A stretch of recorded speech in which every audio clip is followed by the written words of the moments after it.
Hello friends, welcome to my another food vlog. So আজি মই বনাবলৈ গৈ আছো পনীৰ আৰু লগতে কাবলি বুট আৰু অলপমান পাচলি। So আমাৰ ঘৰতে গাখীৰ যথেষ্ট পৰিমাণৰ গৰু গাখীৰ উৎপাদন হয়। তাকে মায়ে মানে পনীৰ অলপমান বনাইছিলে, ৰাতি বনাইছিলে। So ৰাতিপুৱা মা স্কুল যাব লাগে, so মই ব্ৰেকফাষ্ট অলপমান ৰেডি কৰি দিলোঁ।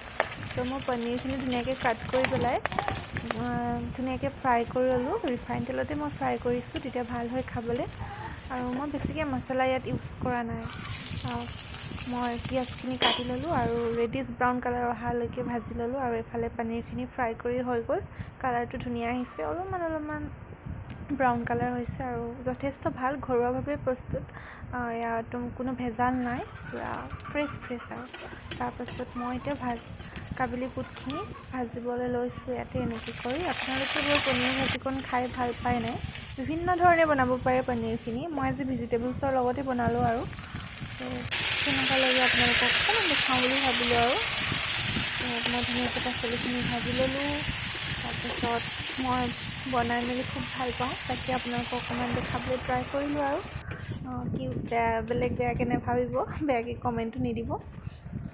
চ' এইফালে মই এতিয়া মাৰ কাৰণে টিফিনটো পেক কৰিবলৈ লৈছোঁ। অলপমান খৰধৰদৰেও হয় ৰাতিপুৱা সময়ছোৱা।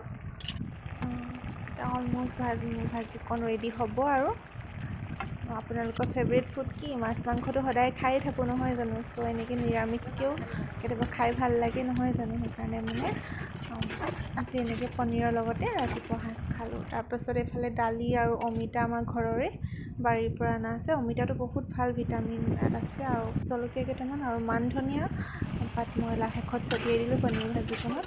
মছলা মই একো ইউজ কৰা নাই দেই, যিহেতু মানে মছলাটো বেয়া আমাৰ হেল্থৰ বাবে।